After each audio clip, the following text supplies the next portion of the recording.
Oi gente, tudo bem com vocês? Eu espero muito que sim. No vídeo de hoje eu vim falar sobre as minhas leituras de maio e junho e eu já adianto que eu li muita coisa boa, muito livro hypado e assim, tiveram algumas decepções também, mas antes de eu contar em detalhes eu já quero pedir pra você se inscrever aqui no canal, deixar o seu like no vídeo e também ativar o sininho pra receber as notificações sempre que eu postar vídeos novos. Então vamos começar. O primeiro livro que eu li em maio foi O Visconde que Me Amava, da Julia Quinn. É o segundo livro da série Os Bridgertons.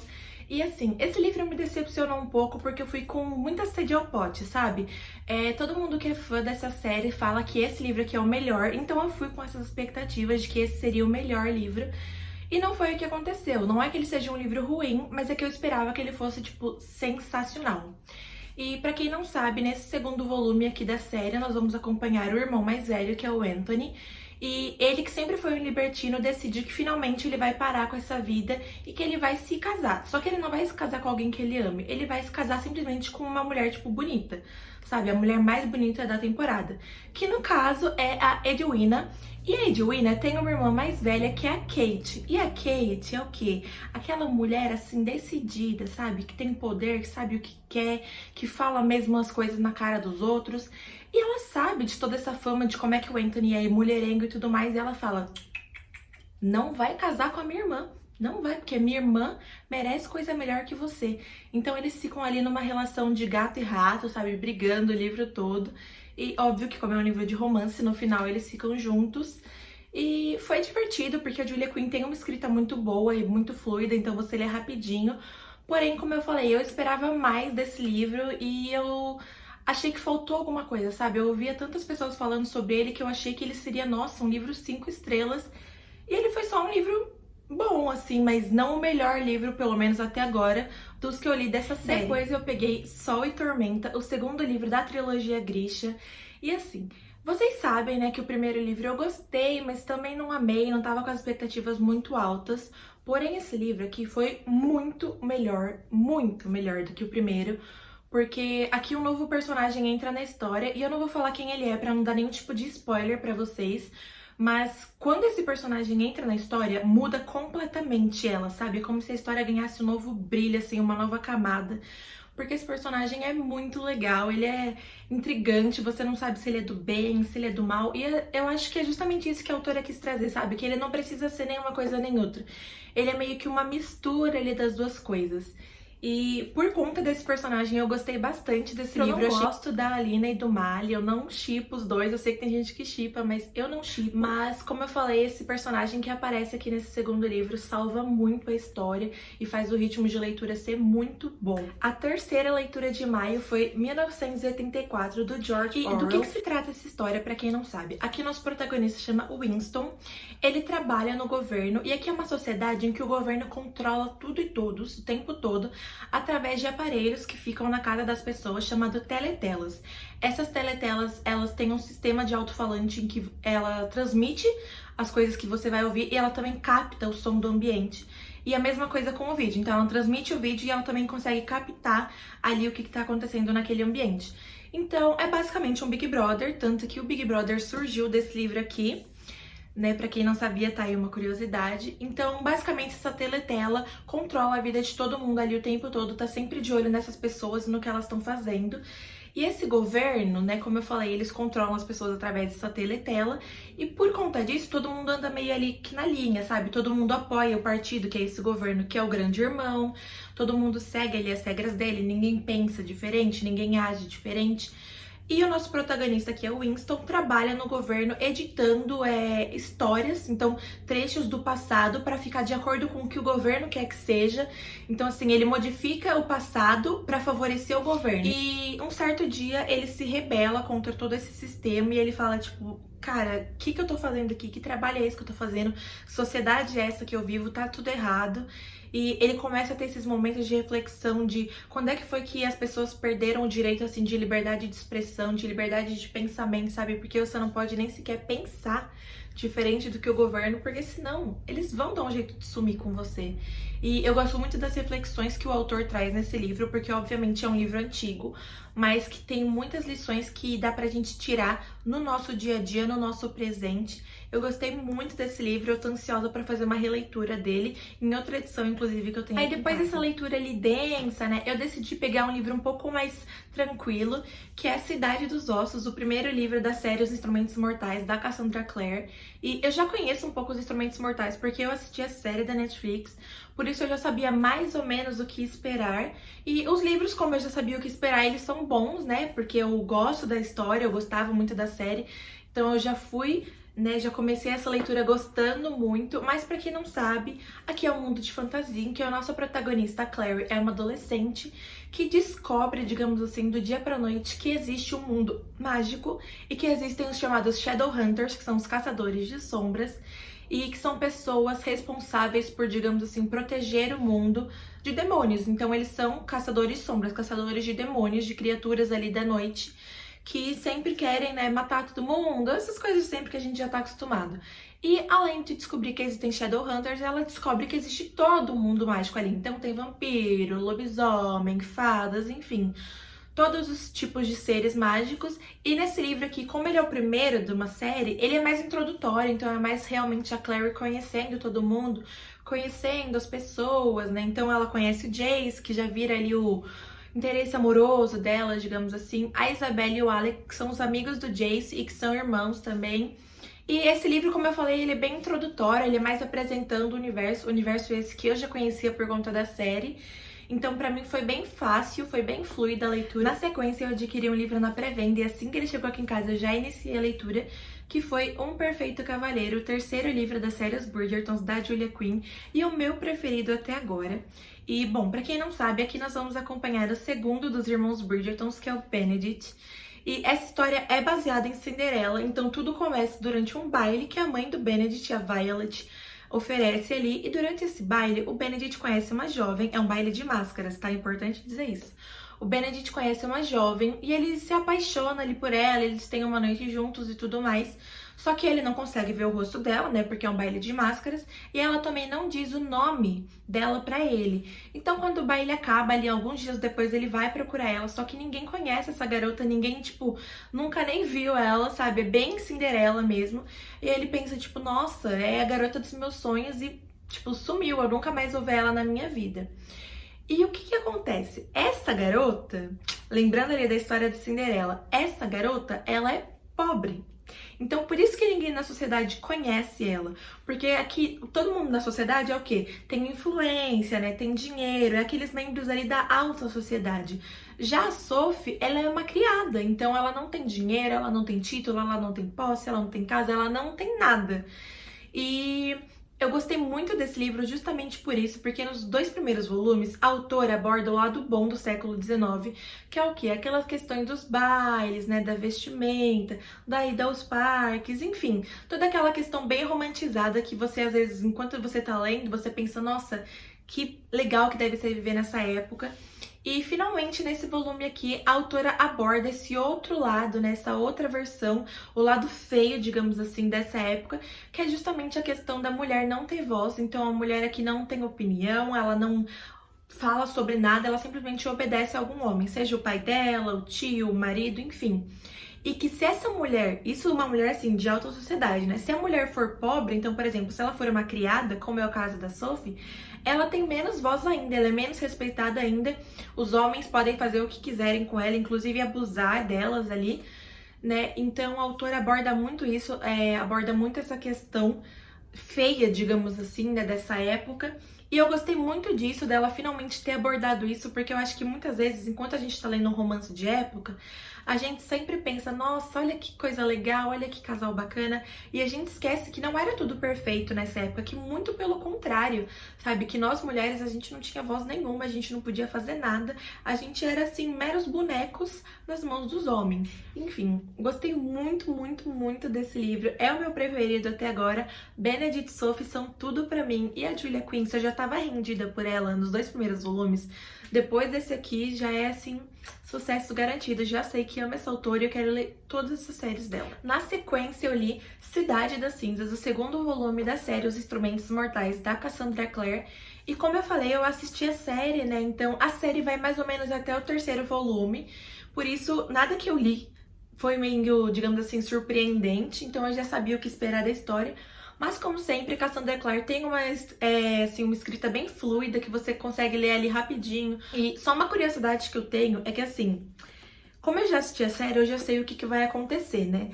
Mas tem um determinado momento que a autora revela um motivo pelo qual a Clary e o Jace não podem ficar juntos. E eu não vou falar o que é pra não dar nenhum tipo de spoiler.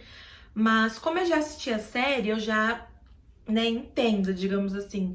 Mas eu fico com curiosidade de saber como é que eu lidaria com esse livro se eu não soubesse o que vai acontecer.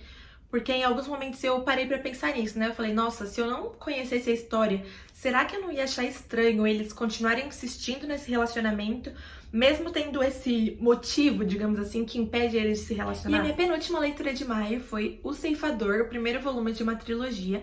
E aqui nós temos uma sociedade futurística que superou tudo, basicamente. Então superou fome, guerra, superou doença, superou velhice, superou tudo. Então todo mundo vive eternamente. Porém, junto com isso tem ali um problema, que é o quê? Se as pessoas estão nascendo, né? Os bebês estão nascendo, mas não tem ninguém morrendo, vai chegar uma hora que o planeta não vai comportar todo mundo. E pensando nisso, essa sociedade criou um grupo de pessoas chamados ceifadores, que são as pessoas responsáveis por ceifar vidas, ou seja, por matar as pessoas. Então, basicamente, você tá lá vivendo a sua vida, você pode ter, sei lá, 300 anos, e o ceifador vai chegar pra você e vai falar, olha, hoje é o dia de você morrer, tá? Então hoje eu vim aqui pra coletar a sua alma. Não tem muito o que fazer, sabe? Você nunca vai saber quando isso vai acontecer. Então essa sociedade segue basicamente assim. Porém, esses ceifadores, né, eles sempre têm que treinar novos jovens pra se tornarem ceifadores. Então aqui nesse 1º volume nós vamos acompanhar esse ceifador treinando 2 jovens, que é a Citra e o Rowan, pra se tornarem ceifadores. Só que tem um problema. A Citra e o Rowan não gostam dos ceifadores, eles não querem ser ceifadores, eles detestam esse trabalho, eles têm raiva, né, de todos os ceifadores por conta de algo que aconteceu no passado deles, que só lendo você vai descobrir. E também, como se não bastasse, tem outro problema. No final ali de todo esse treinamento deles, somente um deles vai poder se tornar o ceifador e o outro vai ter que voltar para a vida normal que tinha antes. Então o livro todo é eles treinando, né? E eles ali meio que brigando entre eles, porque eles não se odeiam, mas é tipo assim, eu não quero ser ceifadora, então eu tenho que fazer de tudo para eu ser ruim e para que você seja bom, para que você seja aprovado e eu volte para minha vida normal. E isso é só o comecinho da história, né? Obviamente muitas coisas vão acontecer a partir disso, muitas coisas mesmo, que eu inclusive não esperava. E eu gostei muito desse livro, tem muitos momentos de reflexão sobre a sociedade, sabe? Porque a gente sempre fala de avançar e tem vários momentos em que o autor aborda isso, tipo, se a gente avançar tanto, será que não vai chegar uma hora que não vai mais ter sentido viver? Porque, por exemplo, aqui, chegou um momento em que essa sociedade nada pode te matar, nada. Então, por mais que você queira morrer, você só vai morrer quando o ceifador quiser te matar, porque de resto você vai ter que viver eternamente, mesmo não querendo. E, enfim, eu gostei muito desse livro. A única coisa, assim, que eu achei meio curiosa é que ele é o 1º volume de uma trilogia, né, como eu comentei. Porém, pra mim, ele funciona muito como um volume único. É claro que, assim, o final fica ali uma pequena pontinha para um 2º volume. Sim, mas não é nada tipo que, meu Deus do céu, eu preciso ler o 2º volume pra saber o que vai acontecer. Pra mim, ele funcionou como um livro único, tanto que eu não tô, assim, desesperada pra ler o próximo, sabe? Mas eu gostei muito dele. E a minha última leitura de maio foi Bibliotecas de Almas, o 3º volume do Lar da Senhorita Peregrine. E aqui, finalmente, nós vamos ter, digamos assim, aquela batalha final, né? Então aqui é realmente... Porque pra quem não sabe... o autor, que é o Ransom Riggs, tinha planejado fazer uma trilogia. Então esse livro aqui, Biblioteca de Almas, era pra ser mesmo o final. E ele tem bem cara de final, tanto que você termina ele e você fica tipo... Tá bom, tipo, acabou, é isso. Porém, né... Como muitos autores têm essa mania, o Ransom decidiu um tempo depois de que essa trilogia iria ser, na verdade, uma série com 6 livros. Então, depois desse livro, ele publicou mais 3 aí, que eu não lembro o nome agora, mas eu vou deixar as capas aparecendo aqui pra vocês. E como eu falei, esse livro era pra ser o último. Por isso ele tem essa cara de final, ele dá um desfecho pra aquela história, ele amarra tudo ali bonitinho. Ele tem um final que eu considero bom, que eu considero, tipo, ok, que fechou ali aquela história, não deixou nenhuma ponta solta. Então, por isso eu não estou, digamos assim, ansiosa pra continuar, porque pra mim fechou bem. Aí eu comecei junho já querendo encerrar mais uma trilogia, que é o quê? A trilogia Grisha, com o terceiro e último volume, Ruína e Ascensão. E olha, que decepção! O livro começa muito bem, muito bem. Cada capítulo é frenético. Você tá ali, você lê, aí, tipo, o capítulo termina com um baque, aí você vai pro próximo capítulo, também termina com um baque, vai nesse ritmo ali que você fala, meu Deus, esse livro vai ser muito bom. Só que chega na metade, você vê que o livro tá bom, mas que não tá encaminhando pro final. E eu comecei a ficar preocupada com isso, porque como ele é o terceiro e último volume de uma trilogia, ele tem coisas ali pra resolver, né? Tem o grande conflito pra resolver. E na metade do livro a autora não tava nem perto de resolver esse conflito e eu falei, gente, esse final vai ser corrido, sabe? Eu já tava preparada pra isso, então eu já fui meio que aceitando, digamos assim. Mas olha, assim, eu acho que se fosse um final corrido, mas fosse um final coerente, ok, né? Mas foi um final corrido e não foi um final coerente, foi um final, assim, preguiçoso. Sério, eu fiquei muito decepcionada mesmo. Porque, assim, a autora precisava ter trabalhado melhor tudo isso, sabe? Assim, dá vontade de falar pra ela, senta e escreve de novo isso daqui, minha filha. Escreve e escreve melhor. Mas, enfim, né? Eu vou continuar lendo aqui o Grishaverse. Eu sei que agora eu tenho que ler a duologia Six of Crows. E depois tem mais uma duologia que é do Nikolai, que infelizmente, por enquanto, não tem em português.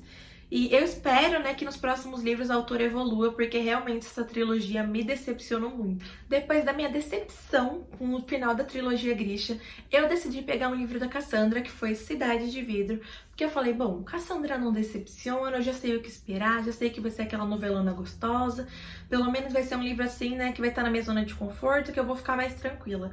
E foi exatamente isso que aconteceu. E pra quem não sabe, Instrumentos Mortais é a mesma coisa que aconteceu com a série do Lorde Sangrenta Peregrine, aconteceu aqui. Então, originalmente era uma trilogia e depois a Cassandra decidiu que iria ser uma série com 6 livros.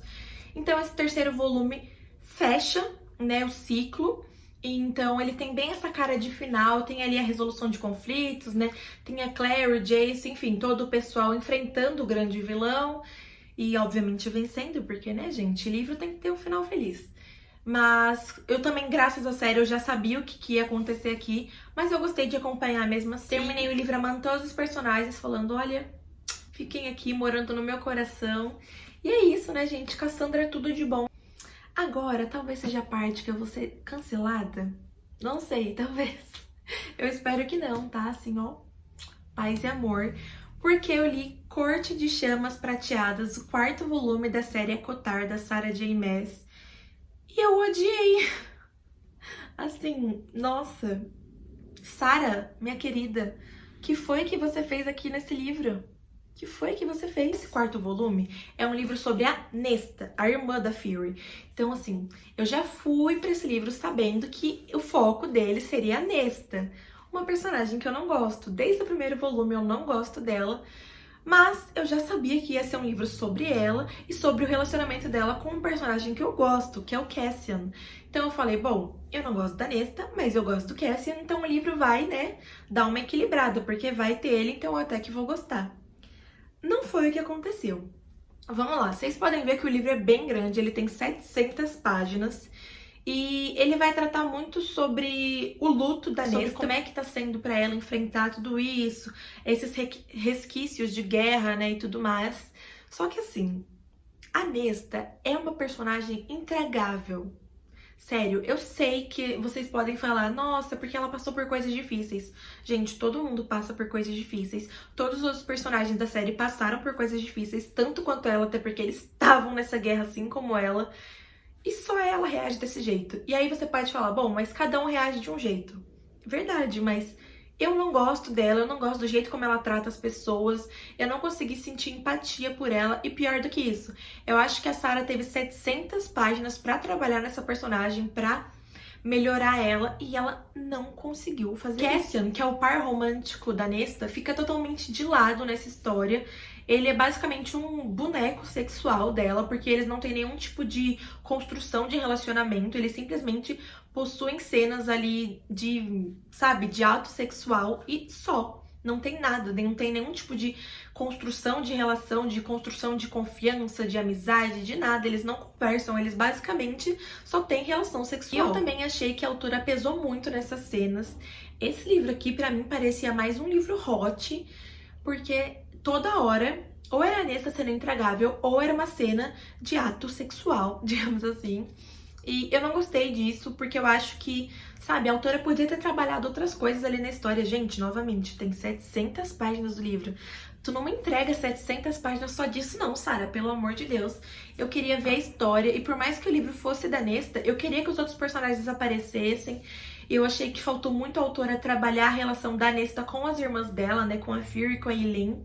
Eu achei que faltou esse desenvolvimento da Nesta, sabe? Faltou ela conversar mais, ela botar mais pra fora as coisas que ela sente, porque só mostrava ela sendo intragável, só mostrava ela treinando, subindo e descendo aquela escada lá, que só lendo o livro pra você entender do que eu tô falando, ou se não, ela tendo relação sexual com Cassian. Era só isso o livro, eu achei que foi muito mal aproveitado.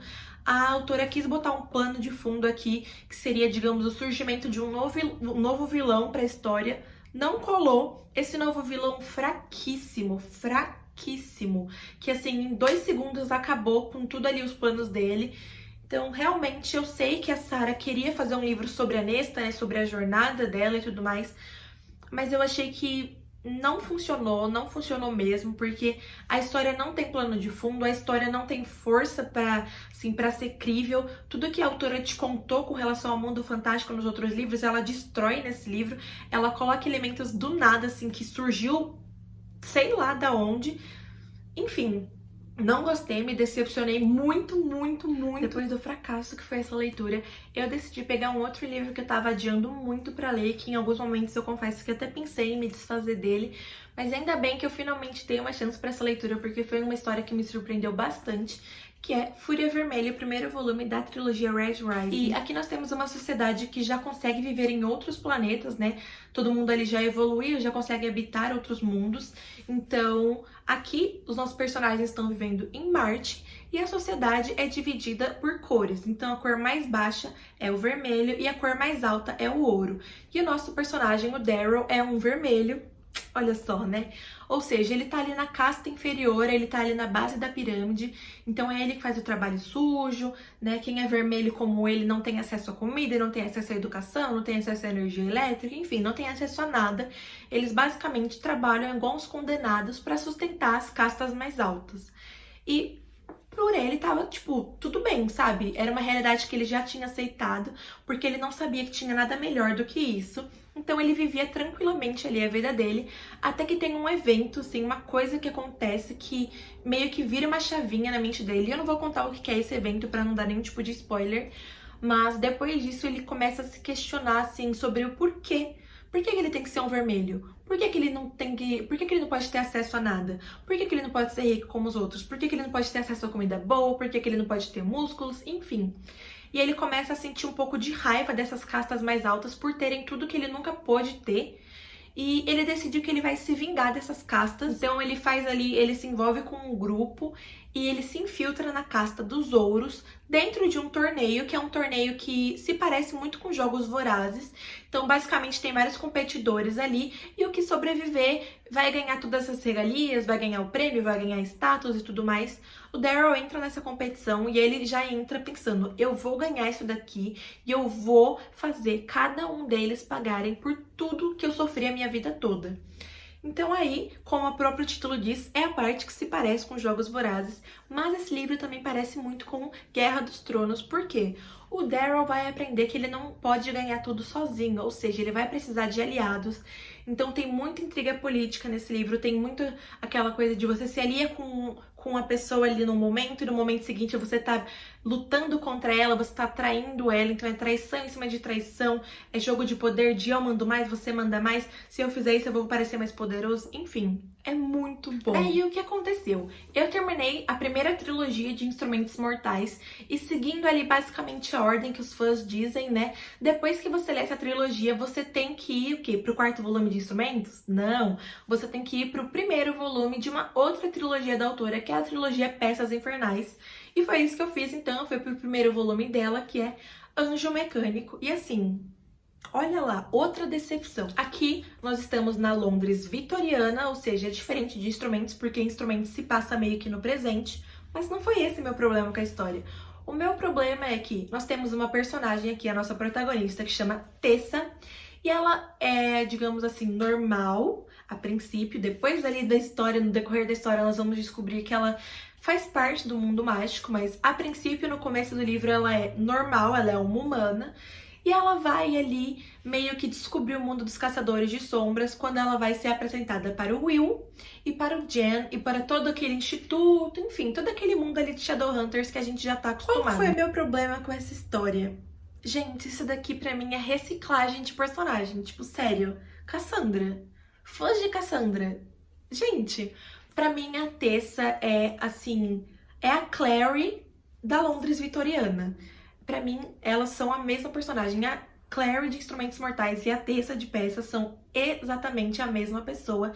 Assim como o Will é igualzinho o Jace de Instrumentos e o Jen é a cópia do Alec, misturado um pouquinho com o Simon. Então, assim, eu sei que você pode falar, ai não, mas não compara os personagens porque eles são diferentes. Gente, não dá. Pra mim, quando eu lia, parecia muito isso, que é assim, que a Cassandra não quis criar novos personagens, porque ela só mudou os nomes, mas as características dos personagens eram as mesmas. Então isso me decepcionou muito, porque eu falei, cara, eu tô lendo Instrumentos da era vitoriana, mas é Instrumentos, porque os personagens são os mesmos. E como se não bastasse, a história em si eu achei bem fraquinha. O vilão desse livro, digamos assim, é um vilão fraco. Eu não vou falar quem é pra não dar nenhum tipo de spoiler, mas eu achei que ele é um vilão fraquinho, assim, bem fraquinho. E a única coisa que eu gostei é que aqui nós temos essa coisa meio que de robôs, assim. Então o exército, digamos assim, que vai lutar essa guerra não é um exército de pessoas, igual a gente tem em Instrumentos. É um exército de robôs, e isso eu achei legal, isso eu achei, assim, diferente. E também aqui nós temos a presença de um personagem que aparece em Instrumentos, que é o Magnus Bane, um feiticeiro.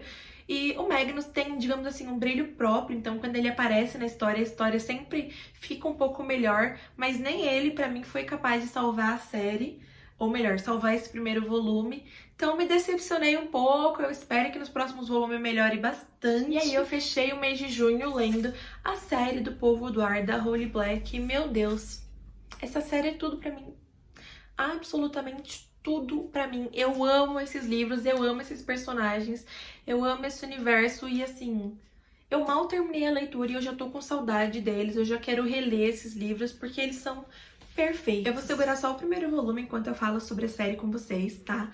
Então, basicamente aqui nós temos a nossa protagonista, que é a Jude, e que ela é uma humana, vivendo num mundo de fadas, junto com as duas irmãs dela. E no começo do livro a gente vai acompanhar, né, o quão difícil é pra ela viver nesse mundo das fadas, porque essas fadas não são boazinhas. Então elas gostam de aprontar com humanos, elas têm poder sobre os humanos, elas conseguem enganar eles muito bem. Então a gente vai ver como é que foi pra Jude crescer nesse ambiente tão hostil, né? E até porque ela tem, digamos ali, uma rixa com o Cardan, que é o príncipe. E assim, esse menino, gente, é uma peste. Mas assim, é uma peste.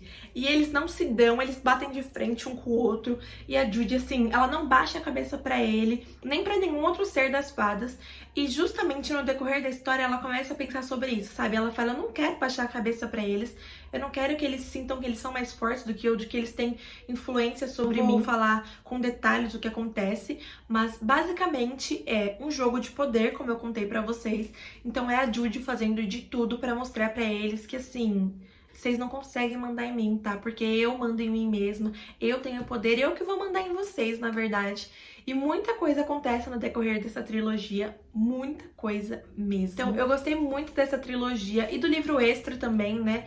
e foi muito bom encerrar o mês com essas leituras. Então é isso, gente. Esse foi o vídeo de hoje. Eu espero muito que vocês tenham gostado. Um beijo e até o próximo. Tchau!